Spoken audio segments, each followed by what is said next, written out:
Oi, mãe. Oi, filha. Tá ocupada? Tô aqui no colégio ainda. O que tá fazendo? Tô trabalhando. Ainda? Tô encerrando minha jornada ainda. Queria que você fosse com a gente na festa do clube. Agradeço muito você ter lembrado de me convidar. Tô me preparando para sair amanhã bem cedinho, para ir para as ilhas, recolher imagens para restauração. Você vai pras ilhas? Isso.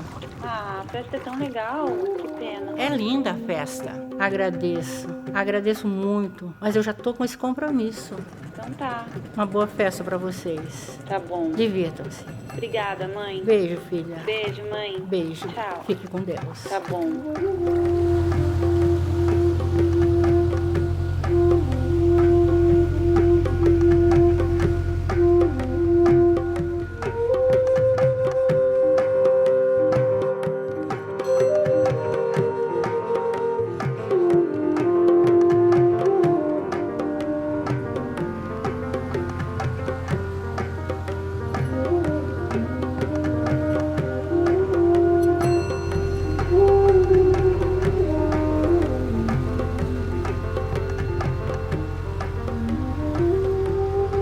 Professora, há quanto tempo você trabalha com restauração?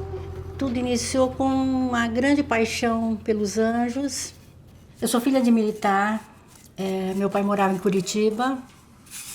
E quando foram construir Brasília, meu pai foi convocado, né? Militar é convocado, não tem muita escolha. E eu fui morar em Brasília com 4 para 5 anos de idade. Então eu vi Brasília ser construída. Fui muitas vezes com meu pai, super católico, minha mãe, assistir às missas na Catedral de Brasília.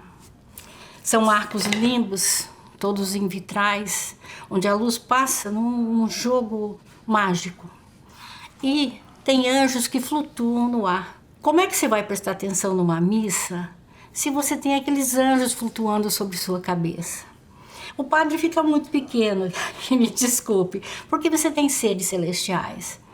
E eu levei muito beliscão, levei muito cutucão, presta atenção na missa, menina.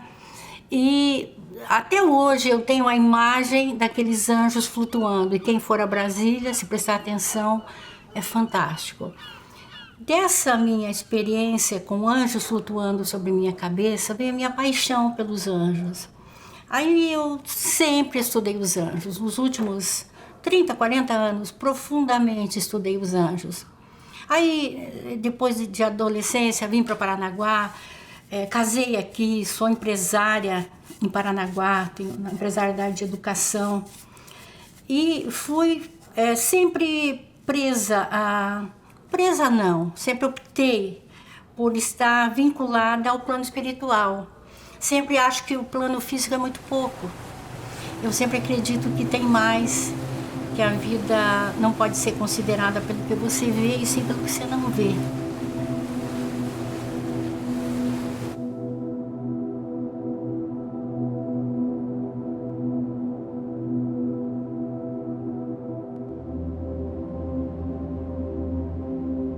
Senhora, como é que é? A senhora aprendeu com alguém? Estuda-se muito, né? Nada é... Como você é professor, né? Tudo é estudo. Eu comecei a me interessar pela arte sacra, eu comecei a me interessar por restauração e eu não paro mais de estudar, porque são técnicas e técnicas e técnicas. Aí tive a oportunidade de fazer alguns cursos de arte e fui me aprimorando. Com o passar do tempo, descobri um grupo de restauração que funcionava no Santuário do Rossio. Aí me somei a esse grupo e trabalhei muito com eles, pessoas maravilhosas. E lá em Paranaguá, você vê, atendendo as comunidades lá, muitas peças quebradas, muitas peças bonitas que ficam escondidas nos porões das igrejas porque não tinham restauração.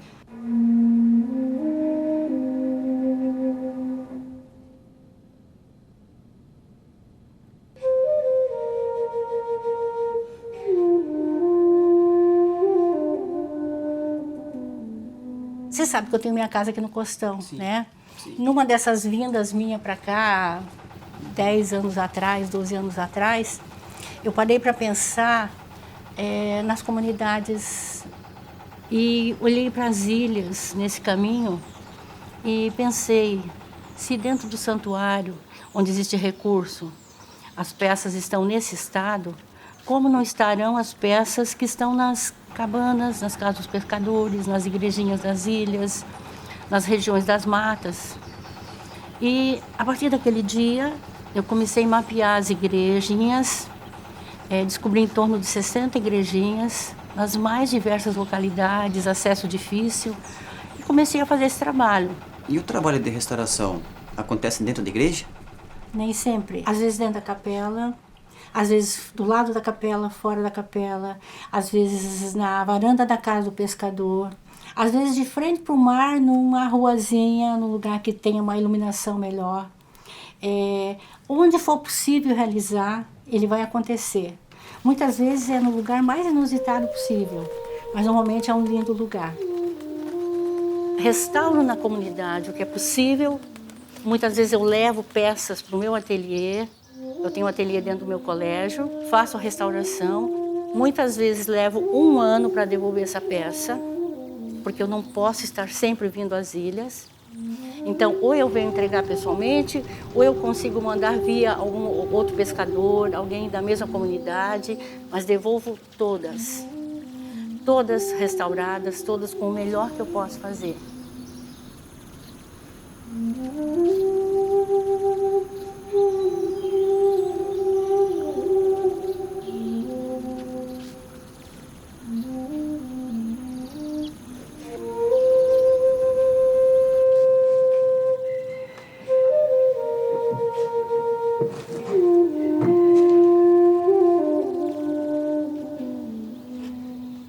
E como são comunidades pobres, o que eu fiz? Voluntariado.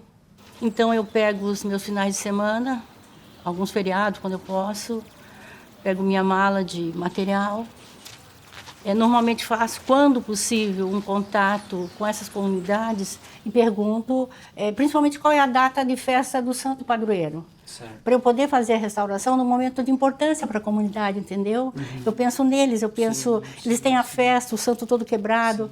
Então eu tenho feito assim.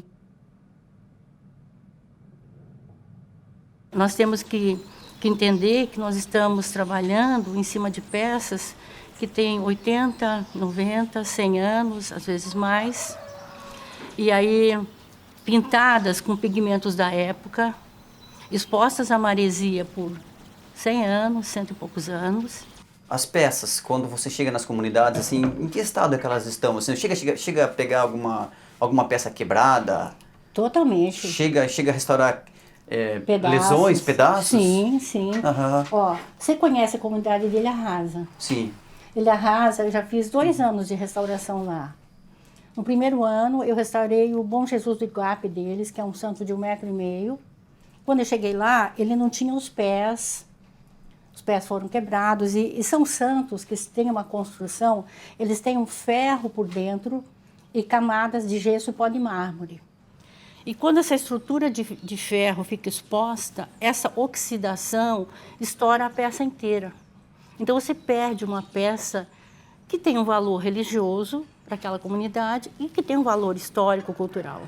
Parece simples, mas você está fazendo uma interação numa peça, primeiro com valor emocional, de estimação de uma família, de uma pessoa. Ele foi transferido do avô para o pai, para o filho, tem um histórico de vida.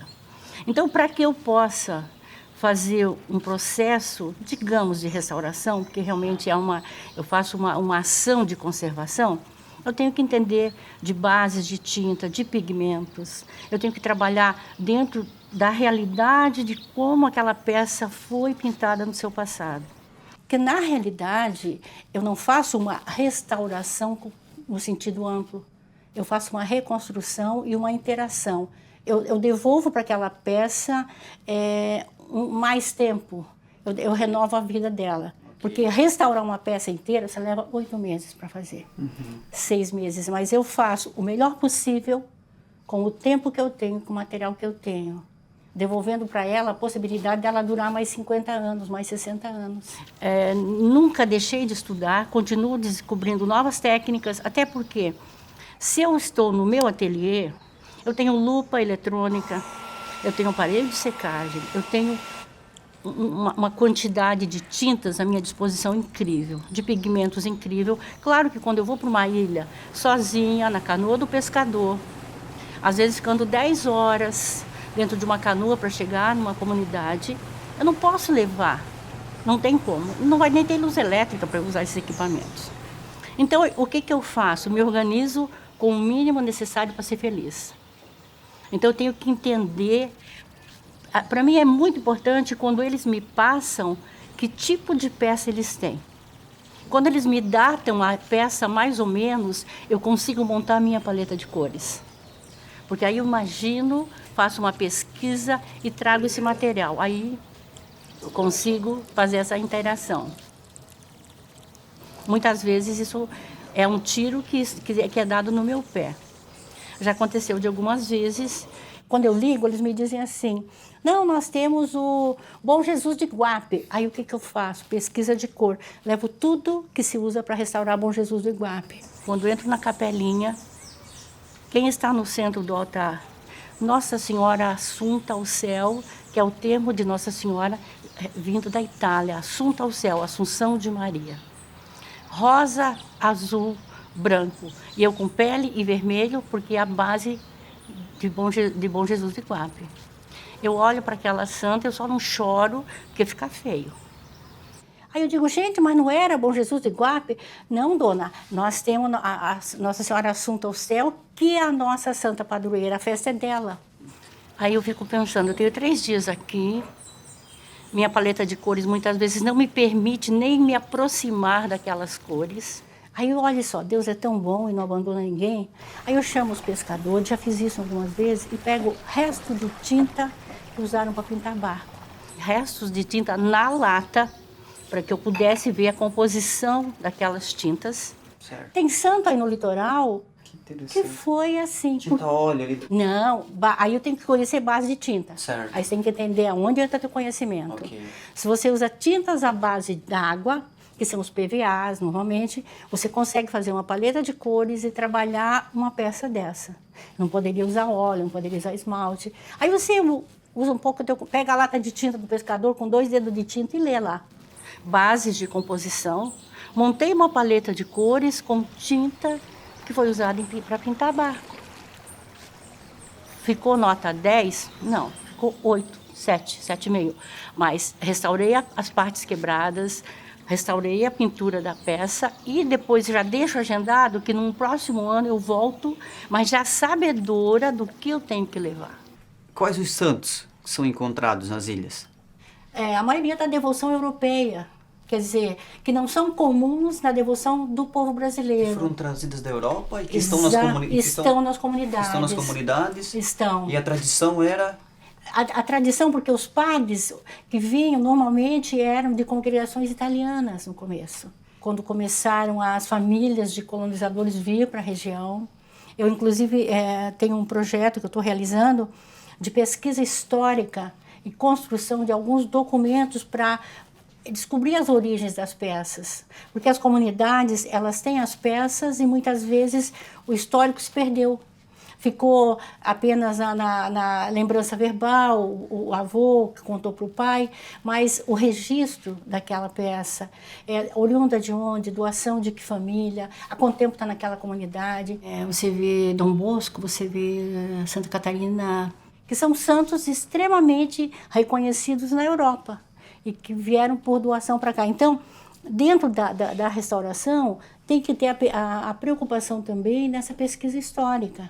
Sim. Porque quando você vai restaurar, você tem que ter um mínimo de preocupação e conhecimento técnico.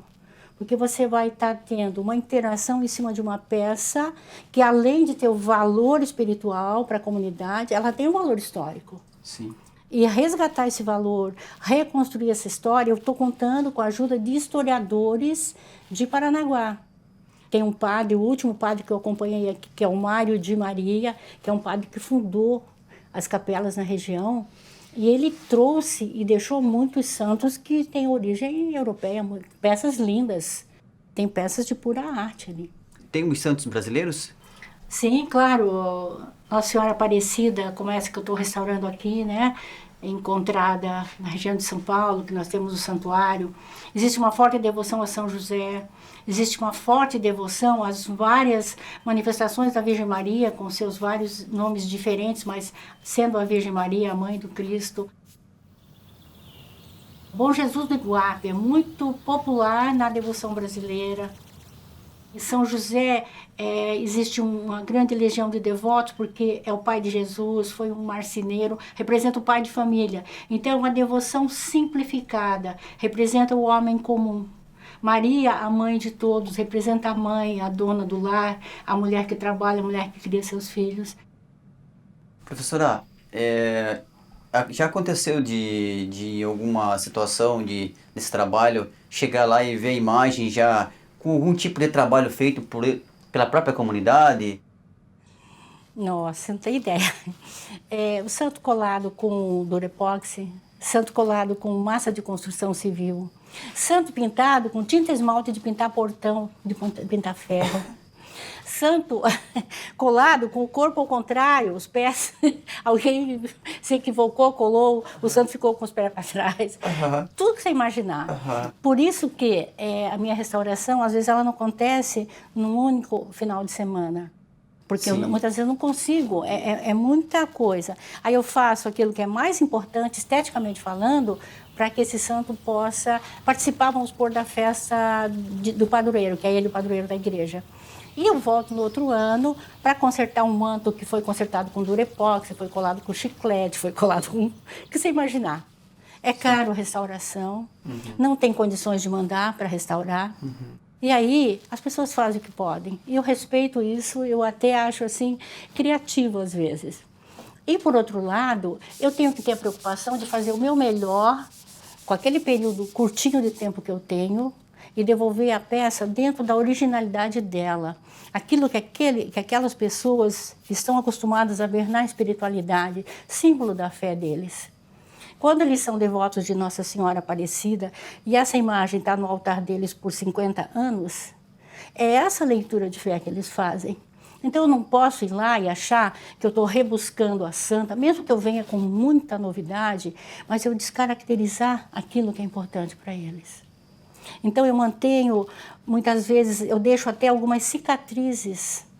Eu recebo santos que vieram moídos, quebrados, e eu procuro deixar alguma marca para que a pessoa reconheça que aquele santo é o santo da comunidade deles, entendeu? Sim. Que se você transforma totalmente aquilo, você perde aquela referência. Desfigura, né? É a mesma coisa que a pessoa que faz muita plástica, não é verdade? Sim. Perde aquele reconhecimento.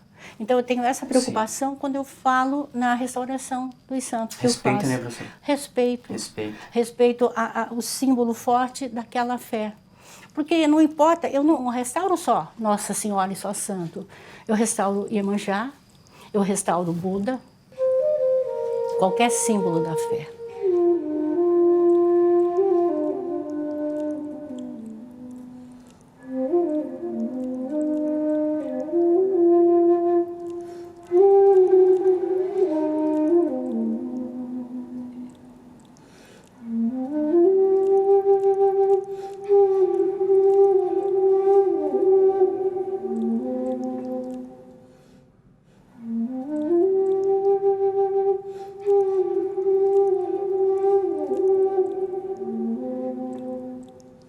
Isso aqui é um símbolo, é uma imagem, tem gente que critica. Eu já ouvi uma crítica de um pastor. Eu estava indo para uma restauração na ilha, ele falou: a senhora vai arder no fogo do inferno. Olhou isso falando para mim. A senhora está pregando adoração a ídolos. Eu olhei para ele e falei: quantos anos o senhor tem? Ele falou: 70 e poucos anos. O senhor tem netos? Tenho. O senhor tem fotos dos seus netos? Abriu a carteira e me mostrou. Eu falei: o senhor adora essa foto? Ele falou: não. Ele falou: é um símbolo para o senhor lembrar dos seus netos? É assim a simbologia de um santo. Ninguém adora isso aqui. Isso aqui remete ao sagrado. Sim. Quando eu olho uma Nossa Senhora, quando eu olho um anjo, me remete ao sagrado. Você só conserta santa? Não, conserto tudo que eu puder nesse planeta, eu vou consertando. Mas por quê? Você quer saber? A boneca quebrou. E eu queria que alguém consertasse. Como é que é o nome da sua boneca? Ana. A Ana. E você gosta muito dela? Você traz a Ana pra mim? Traga. Então faça isso. Eu fico aqui te esperando, tá bom? Tá.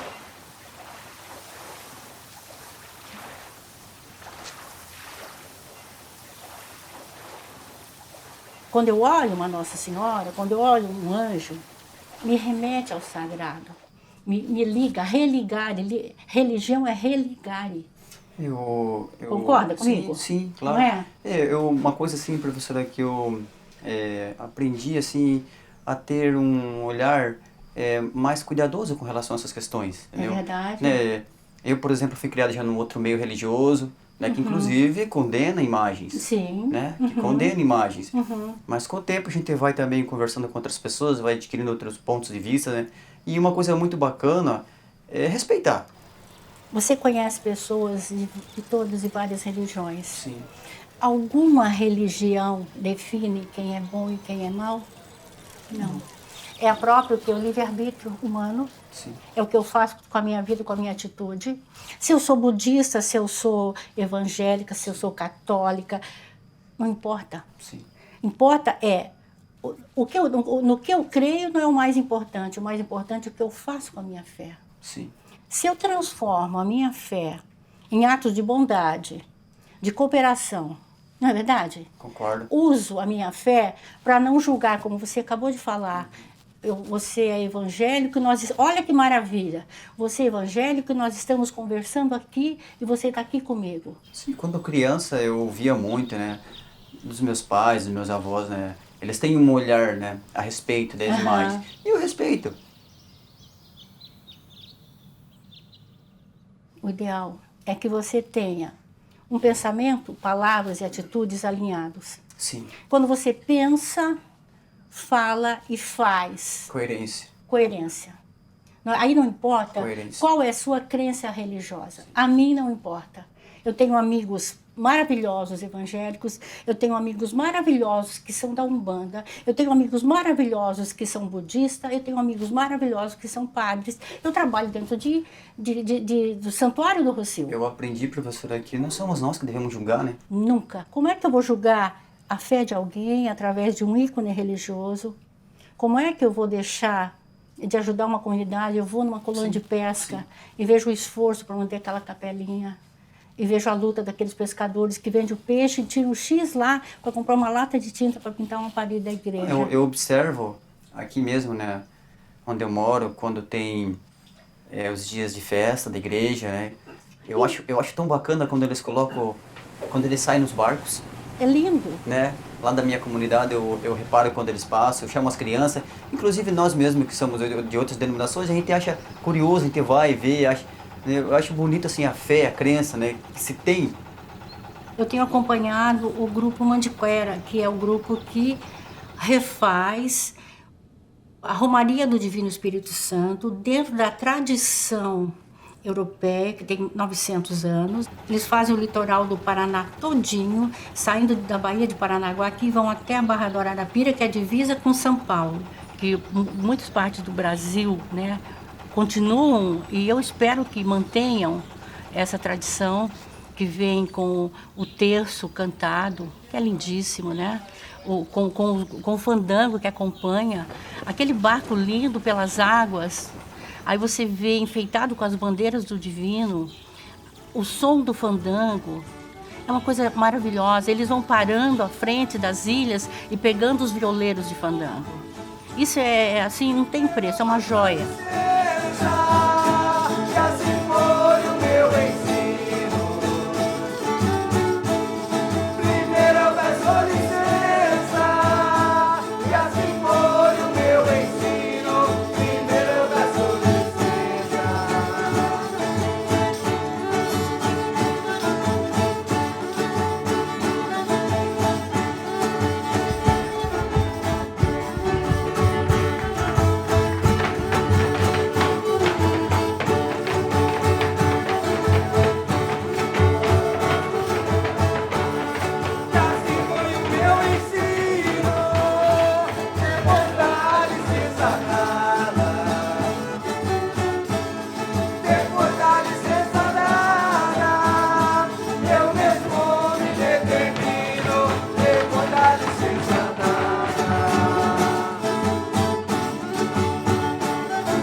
Essa romaria, o que é muito interessante, eles levam aqueles globos como se fazia há 900 anos atrás, aqueles globos do Espírito Santo, as bandeiras do Espírito Santo, e as casas que querem receber são identificadas com as bandeiras. É um movimento lindo, porque quando eles chegam nas praias, os pescadores colocam suas redes na lateral, onde a romaria passa para as redes serem abençoadas. E você vê as pessoas vindo e tocando na bandeira, e tocando no globo, e agradecendo por um ano de pesca, de fartura, ou pedindo um ano melhor. E nesse espaço de tempo eu vou restaurando as peças da comunidade. Então é uma parceria que caminha junto. Eu vou com a parte da restauração e eles vão com a parte da mística do Divino Espírito Santo.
Divino Espírito Santo é um santo, é uma imagem? Divino Espírito Santo, você Divino tem Espírito. a Trindade, Pai, certo. Deus Pai, Deus Filho e Espírito Santo. Aham. Nunca ouviu falar na Trindade? Sim, Né? sim. Então, o Espírito Santo Ok. da Romaria é exatamente esse Espírito Santo da Trindade. Certo. Que quando Jesus, não importa a Bíblia que você use, quando Jesus falou, eu vou e vos deixo um novo Paráclito, a sabedoria, o conhecimento é o Espírito Santo. Que as pessoas esquecem que agem dioturnamente conosco, que é o dom do conhecimento. Conheceis a verdade vos libertará. Senhora, e essa festa acontece assim, tem uma data todo ano? Junho, Junho. Pentecostes. Pentecostes eles encerram. A Romaria começa 30 dias antes. E eu espero, sinceramente, que perdure, que seja assim divulgado. Porque a Romaria do Divino Espírito Santo ela é uma somatória da religiosidade, da cultura, das experiências de vida das comunidades. Aí você depois da visita nas casas, você tem aquele café na casa do pescador, onde você conversa com aquelas pessoas. Aí você tem aquela experiência de ouvir a vida, o cotidiano deles.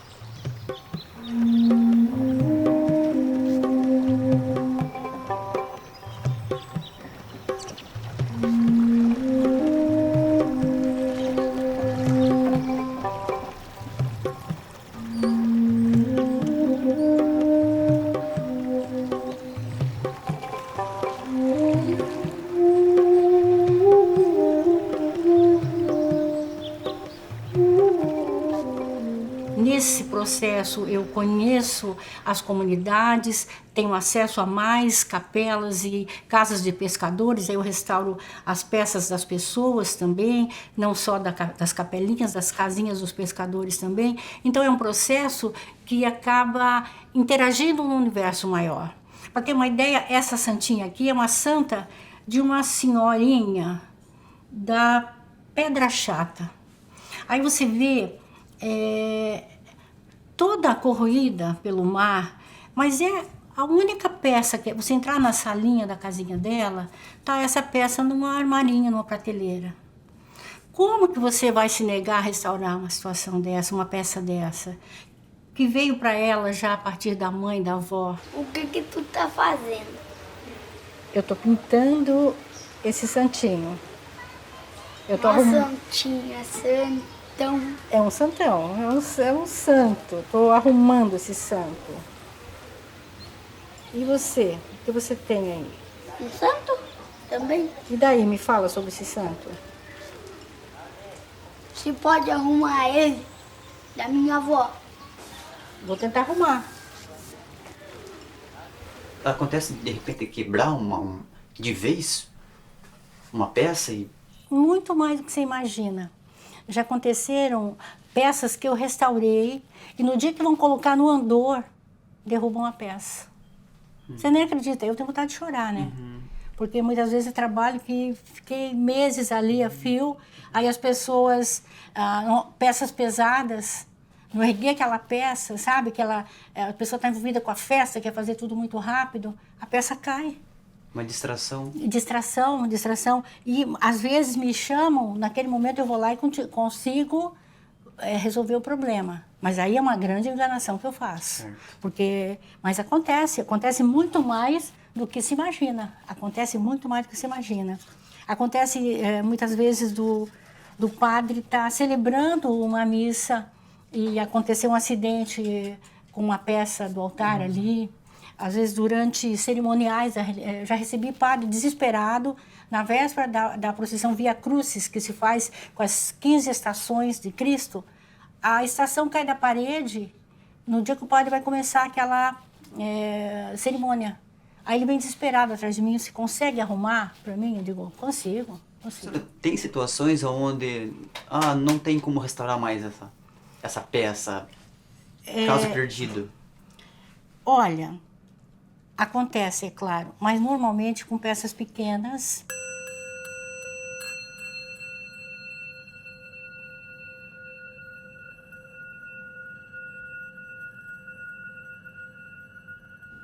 E ao longo desse tempo, eu tenho colecionado amigos, amizade, tenho conhecido histórias. Pra vocês terem uma ideia, eu fico na casa, muitas vezes, de pessoas evangélicas, extremamente gentis e queridas, e estou restaurando o santo da igrejinha, que fica pertinho. Aí, ao mesmo tempo, eu conheço um pescador que me traz uma imagem de São Pedro. Quem foi Pedro, né? Pescador, um homem bruto, um homem que acompanhou Jesus, acompanhou o Mestre. Um homem que negou Cristo 3 vezes. Na nossa realidade, quantas vezes nós negamos Cristo?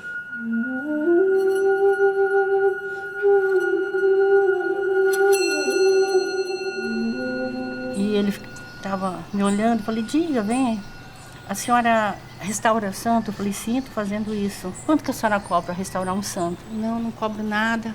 O senhor me dá aqui, ele pega aquele santo.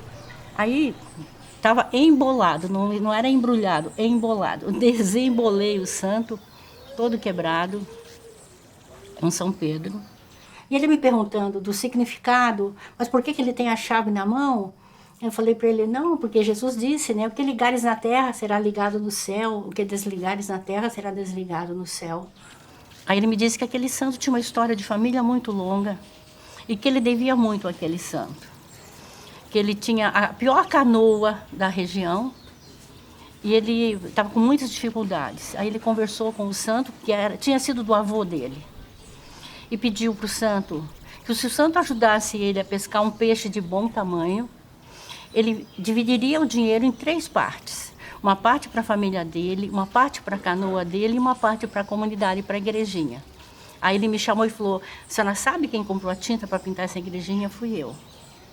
Aí, aquilo foi tão importante para mim, porque você olha São Pedro, um ícone, Pedro, tu és pedra, sobre ti edificarei minha igreja. Pedro era pescador. Ele é um pescador. Imagine, a realidade de Pedro na época dele não é muito diferente da realidade desse homem 2000 e poucos anos depois. Um abandono. Não estou fazendo uma crítica, mas estou relatando uma realidade. Abandono do governo, dos governos. Carência afetiva, carência financeira, carência na área de saúde. Sim. Um abandono total. A dureza de enfrentar o mar todos os dias para tirar o pão para a família. Os poucos recursos ou quase nenhum recurso. Então, você identifica São Pedro e o pescador. Que diferença tem nisso? Pedro o apóstolo, um homem que lutou, aquele homem seu João, um homem lutando nos dias de hoje. Então ele tem naquela imagem do São Pedro dele a única referência de alguém que pode lhe socorrer num momento difícil. O São Pedro é aquele que traz a força para que ele vá para o mar pescar. O São Pedro é um ícone, é um símbolo, é uma antena, é o religare. É aquele que liga o pensamento a Deus. Aonde está a tua fé? É aí que te move. Não importa no que você acredita, importa no como você conduz sua fé. Todos os caminhos conduzem a Deus, basta que você queira segui-los. Aí eu encontro outros santos, outras pessoas, uma senhora, eu estava pintando, ela chegou, ficou ao meu lado, Dona Isabel, nunca vou esquecer daquele olhar daquela mulher. Eu pintando, ela falou assim, Dona, meu grande sonho foi ter um pincel e alguma tinta. Eu estava no meio da restauração, falei para ela, fique aqui comigo. Dei uma lixa, falei, lixa aqui para mim, me ajuda aqui. Uma mulher que o marido tinha morrido, pescador, sem filho, sozinha, morando numa cabana. Aí, conclusão, encerrei a restauração, juntei todo o meu material que sobrou, fui lá na cabaninha da Dona Isabel. Dona Isabel, vou deixar isso aqui com a senhora, mas com um compromisso. Nem que a senhora pinte numa folha de bananeira, mas a senhora vai me mostrar alguma coisa que a senhora... Então você vê a precariedade de tudo e a grandeza do ser. A sensibilidade da alma dessas pessoas. Tem uma canoa e um casebre. E se ajoelham e agradecem a Deus pelo sol que está nascendo, pela chuva que está caindo. E aí você sai de uma comunidade dessa e você volta para o teu trabalho e você vê as pessoas depressivas porque não puderam trocar de carro. E aí você tem, dentro do teu grupo de trabalho, dentro da sua família, das pessoas que você convive, gente que está extremamente estressada porque não conseguiu comprar roupa nova para ir na festa. Aí eu pergunto, qual é o significado de tudo isso? O porquê você vem para um lugar desse? Porque você sai engrandecido. E você melhorando a tua alma, melhorando a tua visão de mundo, muitas vezes você pode contribuir com outras pessoas. Quando eu comecei a restaurar Santo nas Ilhas, há 10 anos atrás, quando você for me avisa, porque eu também quero, que maravilha, nossa, que lindo, vem do lado poético. Aí quando chegar o final de semana, eu dizia, gente, tal semana eu estou indo para Pedra Chata, eu estou indo para Ararapira, eu estou indo... Mas você vai como? Eu digo, vou numa canoa aí de pescador. E você vai ficar lá, tem pousada? Eu digo, não, tem nem luz elétrica, você sabe que em muitos lugares aí, alguns tem, outros não tem. Mas como é que você vai? Mas eu acho que não vai dar, que eu tenho uma festa, um casamento para ir. Aí você vê aquela questão assim, quando você fala em restauração, você imagina no sujeito arrumadinho com jaleco branco dentro de uma sala bonita, com o pincel na mão, mais ou menos fazendo o que eu estou fazendo aqui, né? Mas aí você vai para a prática. Eu sou da opinião que nem todo mundo é restaurador. Mas se você sabe fazer bolo, faça bolo maravilhoso e doe para alguém e leve um pedaço para alguém. Se você sabe pintar a parede, pinte a casa de alguém. Se você sabe plantar flores, faça um jardim para alguém. Faça algo, doe algo. E não pensando quanto eu vou receber em troca. Mas eu vou me cansar. Mas eu saio muitos finais de semana, eu volto quebrada. Quebrada. Eu trabalho 10, 12 horas de pé, sem menor recurso, sem menor condição, as costas toda dolorida. Durmo no banco da igreja, mas volto feliz.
Então, quando você restaura, você está restaurando o ser humano, a alma humana, mostrando que errar, todos nós erramos, e que buscar o acerto é divino. Quando eu restauro Nossa Senhora Aparecida, negra, e quando você lembra que quando ela surgiu, foi na época do Brasil colonial, o Brasil dos escravos, Brasil que os feitores pagavam o ouro das igrejas e estupravam suas escravas. E eram violentos nas senzalas, mas tudo se cobria com dinheiro.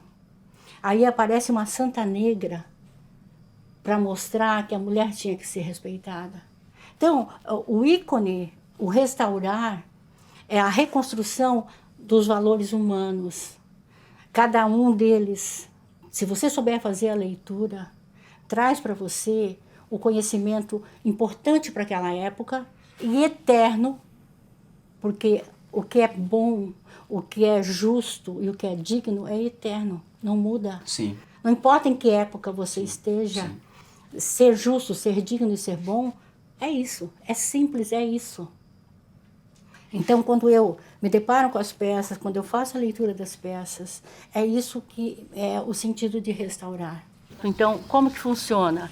Eu dou o meu trabalho, o meu material, e a comunidade, os pescadores, me acolhem nas suas casas. Então, eu durmo na casa deles, eu faço minhas refeições com eles, eu não trago nada de fora. Eu tomei uns cafés da manhã que, juro, nunca na minha vida imaginei que alguém poderia comer aquilo no café da manhã. Eu estava numa comunidade que o senhor, 5 da manhã, ele já estava de pé. Quando eu vi o barulho, eu aproveitei, acordo cedo, porque eu tenho uma peça para restaurar em 2, 3 dias. Aí ele, dona, venha tomar um café comigo.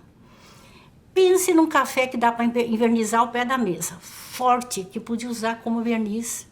E os bolos de farinha desse tamanho frito. Eu pensei em colesterol, falei, o colesterol que se dane, era o que tinha.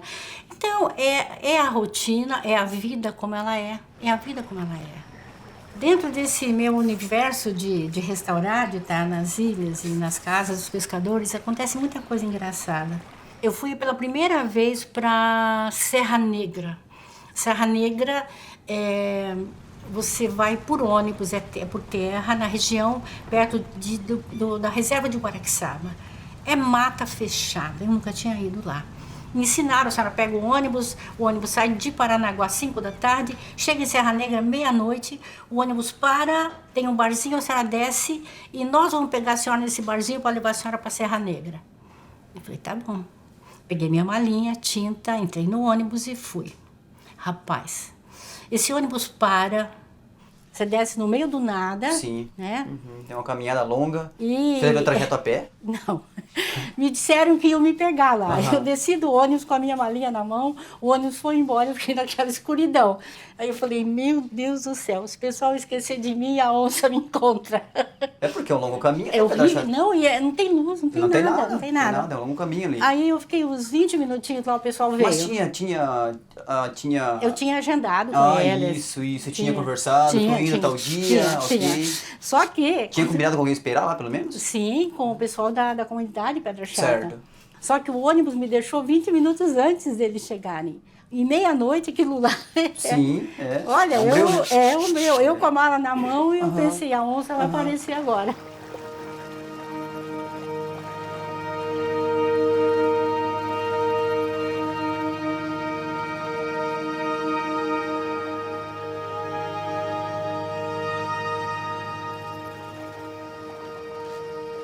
40 graus era fresquinho. Embaixo de uma choupana na casa do pescador, restaurando uma peça, né? Sem luz elétrica, aquela situação toda. De frente para a casa do pescador, a uns 100 metros, tinha um bar. E eu adoro tomar uma cerveja, adoro uma cerveja gelada. E o bar com aquele retrato do copo de Skol bem geladinho, de cerveja bem geladinha. E eu pintando o santo aqui, o calor. E eu olhava para aquele copo. Aí, de repente, a menina, mocinha, filha do pescador, sentou do meu lado e tal. Aí eu olhei para ela e falei, escuta, você conversaria com seu pai para ver se seu pai consegue uma latinha de cerveja para mim? Eu não iria entrar num bar, eu estava restaurando ali a peça. A menina me olhou, correu para dentro de casa e sumiu. Eu fiquei ali, restaurando. Horas depois, eu com a garganta seca, o senhor pai dela chegou e falou assim: dona, a senhora desculpe a minha filha, tá? Eu falei: mas por quê? Como assim? Não, porque ela veio me dizer que a senhora queria uma cerveja. Imagine que uma pessoa como a senhora que restaura santo vai querer cerveja.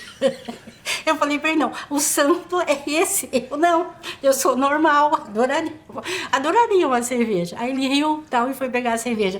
Mas na concepção deles, como é que uma pessoa que restaura santo vai tomar uma cerveja, rapaz? Não pode um negócio desse.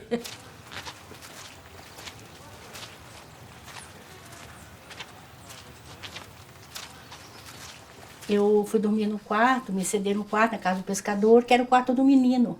E o menino tinha um cachorrinho que dormia com ele, né? E eu fui dormir cansada, e quando eu deitava, o cachorro subia na cama, aí eu pegava ele e punha no chão. Aí, 2, 3, a quinta vez, eu falei: sabe de uma coisa? Dorme aí que eu vou dormir aqui, porque eu tô muito cansada.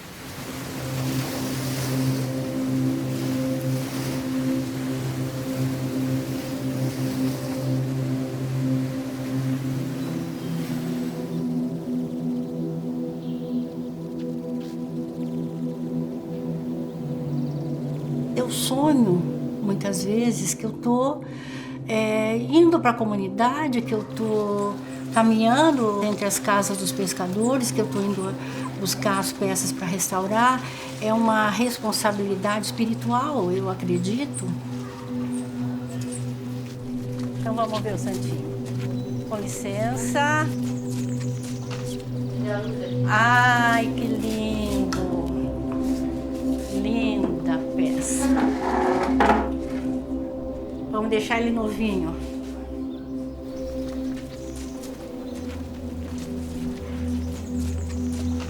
Vamos dar um jeito nele, né? Vamos. Vou fazer esse ouro aqui, que isso aqui antigamente era com ouro, ó. Vou refazer todo o manto dele, arrumar todos os buraquinhos. O rosto dele tá bonito, vou manter porque tá um rosto bonito. E isso eu faço há muito tempo. Vou nas comunidades assim e vou restaurando as peças de santo quebrada. Oi, tudo bom?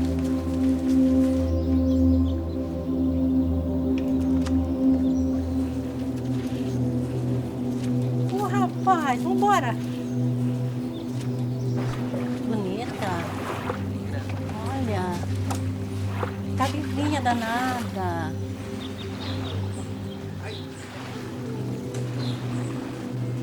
Tchau, pessoal. Boa tarde. A coisa é tão séria que muitas vezes eu sou acordada às 2 da manhã. A minha relação com os anjos da guarda é muito forte. E anjo não dorme, né? Eu tenho conversado com o meu, eu digo para ele: poxa, eu trabalho o dia inteiro. E ele não dorme, aí ele me acorda às 2h30 da manhã para me dizer e me lembrar de tal e tal compromisso. Tanto que eu tenho uma agenda, eu anoto 2, 3 da manhã, como eu estar escrevendo algumas coisas que são importantes, que me vêm à cabeça, que me vêm, na realidade vem ao espírito, é muito maior. Então, essa responsabilidade, isso tudo me faz e me traz. Até quando eu estou dormindo, eu estou vinculada a ir fazer uma restauração, a fazer o resgate de uma peça, e eu me vejo caminhando e indo buscar. Isso é comum na minha vida. É mais forte, né? É mais forte do que a gente, isso. É mais forte.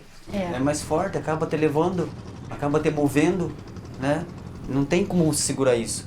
Não. Eu digo isso, professora, porque a gente também, na minha comunidade, nós estamos ali vivendo um momento disso também, de trabalho de responsabilidade social. Uhum. E a gente tem isso tão forte na gente que a gente não consegue ficar só simplesmente olhando. Não tem como. Né? Se você tem o desejo de fazer e acredita, né? É muito forte. Aí quem aparece, olha só, pessoal, um jacaré enorme. Meu amigo. Um jacaré, inclusive, com um bocão enorme. Né? Mas, pra surpresa nossa, esse jacaré, ele não é nenhum jacaré malvado, ele não vai fazer mal nenhum a ele. Ele é um jacaré, ele é amigo. Ele é amigo do nosso índiozinho. O que é restaurar?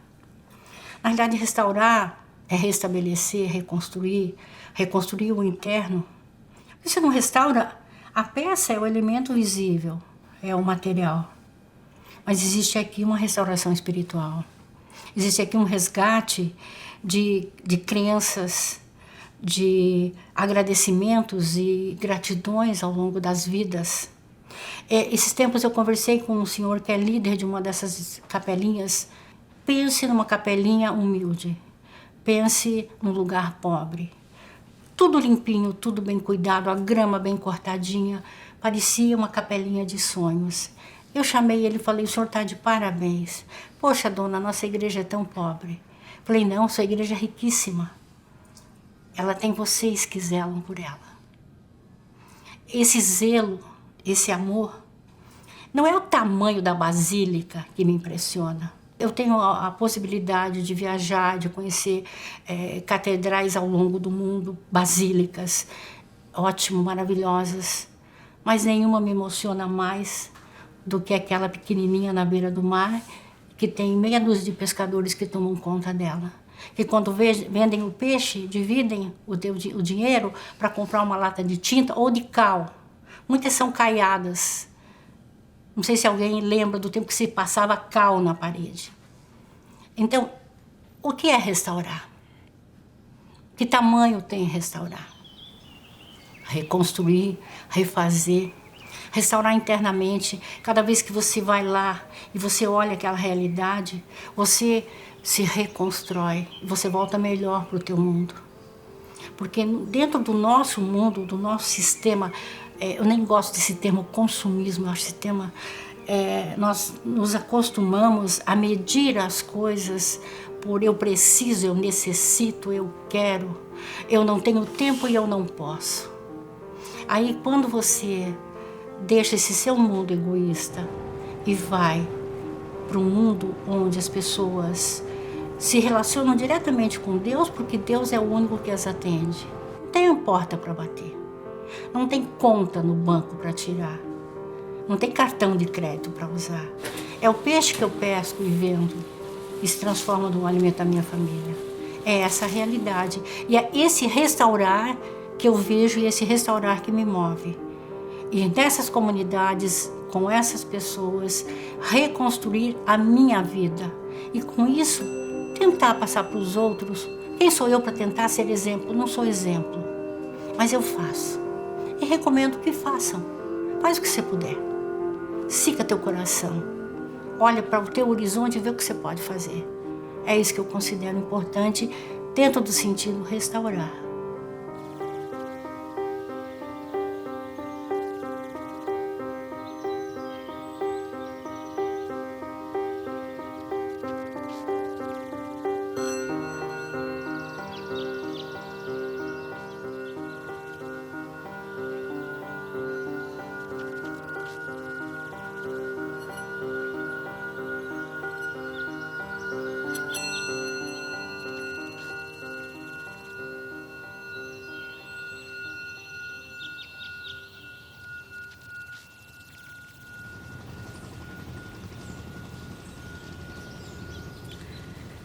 E aí, tem uma questão maior ainda. Se nós olharmos a natureza que é sábia, a natureza se restaura o tempo inteiro. A folha que cai alimenta a folha que está nascendo. Nada é em vão. O restaurar é o ato eterno.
Uma folha, ela nasce verdinha, aí ela cai da árvore, dela vai pro chão, como a gente tá vendo ali, ó.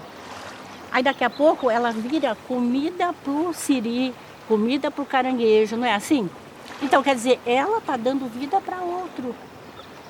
Restaurar é dar um sentido para aquilo que já existe. É recolocar, é o recriar espiritual. Eu diria que, quando você fala em religião, religar, você já está falando em restaurar. Nós fazemos faxina na gaveta e não fazemos faxina no coração. Limpamos a casa, não limpamos a mente. É triste pensar assim, mas é real. Tem tanta gente entulhada de mágoa, de coisas que aconteceram no passado, precisam restaurar-se. Faz uma restauração. E aí, muitas vezes, as pessoas me perguntam, né? Mas por que você é empresária? Mãe, eu tenho 3 filhos, tenho 3 netos, papagaio, cachorro e uma empresa para cuidar. Mas por que você... E tem meu esposo também. Por que você sai da tua casa e vai lá para o meio do mato restaurar? É uma promessa que você fez? É uma culpa que você traz? Ou você está pedindo alguma coisa? Nenhuma delas. Porque eu descobri que quando eu dou esse dom que Deus me deu, porque cada um tem seus dons, não importa. Eu tenho o dom de chegar e olhar e reconstruir uma peça. Quando eu faço isso por alguém, na realidade eu estou fazendo por mim mesmo. A gratidão é minha. A mãe do Aurélio Domingues, do Grupo Mandiquera, Grupo de Cultura de Raiz. A dona Liette é alguém que eu tenho o maior carinho do mundo, porque ela me deu acesso a muitas comunidades que eu não conhecia, do litoral aqui do Paraná. Tem uma senhora, Ana Gusso, artista plástica, uma das grandes inspiradoras do meu trabalho com restauração. Há muitos anos não a vejo, mas nem por isso deixo de agradecer todos os dias por tudo que ela fez por mim. Dentro dessa minha caminhada eu tenho uma gratidão muito grande por tudo, principalmente aos seres celestiais, como comentei, os anjos, os seres que nos guiam, todos aqueles que estão ascensionados. Que o universo lá de cima não é só de anjos, tem muita gente boa que já subiu. E dentro disso eu tenho uma gratidão, por exemplo, ao seu Paulinho, piloto do barco, o senhor evangélico maravilhoso que me acompanha. Seu Aurélio, que anda com aquela Kombi, que eu esqueci, ela tem um apelido, eu esqueci do apelido daquela Kombi. Enfrentamos situações inusitadas. O professor de Guaraqueçaba, amigo de longas conversas. Os pescadores, as cabanas que eu fico, os padres que eu encontro nessas minhas andanças por aí. Aos meus irmãos, minha família. Ao meu esposo, Lafayette. Doutor Lafayette, médico maravilhoso, humanitário. Os meus filhos, Ana Carolina, Michele, o André, o Júnior, o Cleverson, que é meu genro, eu trato como filho. Max, meu neto, Glória, Angelina. Eu sou muito grata a Deus por todas essas bênçãos, por todas essas dádivas. Só tenho a agradecer. E uma forma de agradecer é continuar a trabalhar, é continuar a fazer o meu melhor. Seguir em frente, eu, o seu Aurélio, o seu Paulinho, em barco e na Kombi, restaurando. Não sei onde será a nossa próxima jornada, mas ela vai acontecer.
Mas agora, como nós estamos indo lá na Pedra Chata, podemos também conversar com as pessoas lá, porque Vamos. lá eles estão bem mais próximos, talvez saibam, né? Talvez não seja só uma história, né? Seja também, É verdade. com chuva ou sem chuva, nós vamos, né? Nós vamos. Parceria, parceria. A chuva também faz parte. né? Faz parte, faz parte.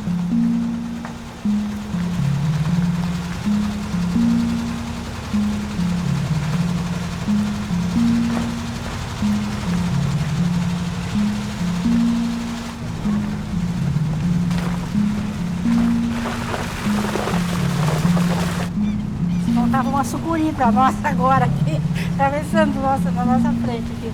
Olha a corredeira. Tem mais água lá na frente, olha lá, ó. É, pois é. Hoje nós vamos ter que virar jacaré mesmo. O sapo ou jacaré.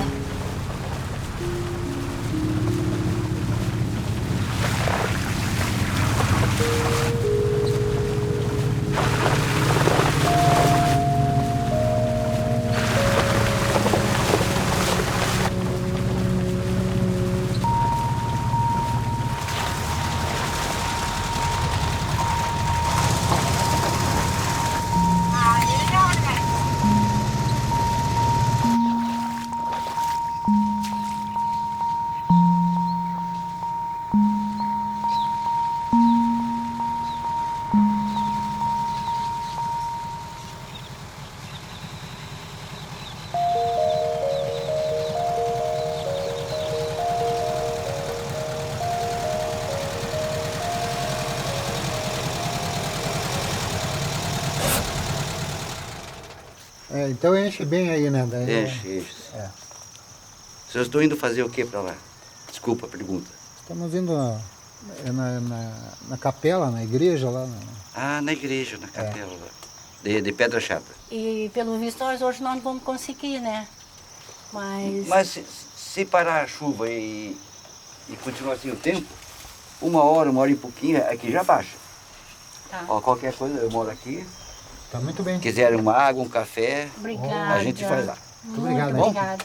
Tudo bom? Felicidades, você. Tudo bom pro senhor. Tudo bom.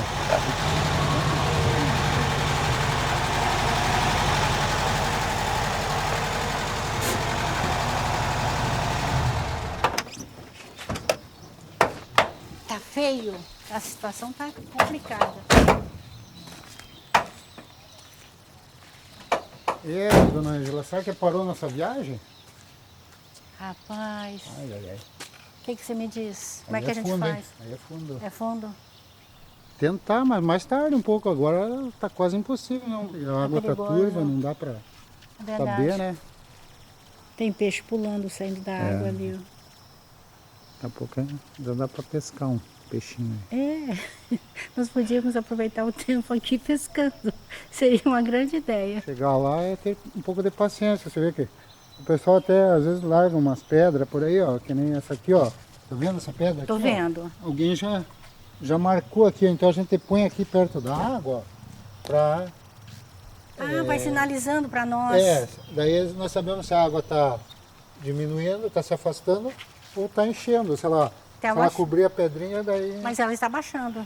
Eu acho que ele tá baixando, porque ela tava aqui, né, você viu? É verdade. Então vamos esperar, né, meu amigo? Guardar Vamos mais esperar. um pouco. Melhor coisa é nós esperarmos. Paciência e água benta não faz mal para ninguém, né? Vamos lá. verdade. Chegue! Tá difícil ali, rapaz. Já tem que esperar a água baixar mesmo? Então vem aqui para olhar. Ô, maravilha. Acho que vamos ter que esperar mais um pouquinho. Esperar a água baixar mesmo?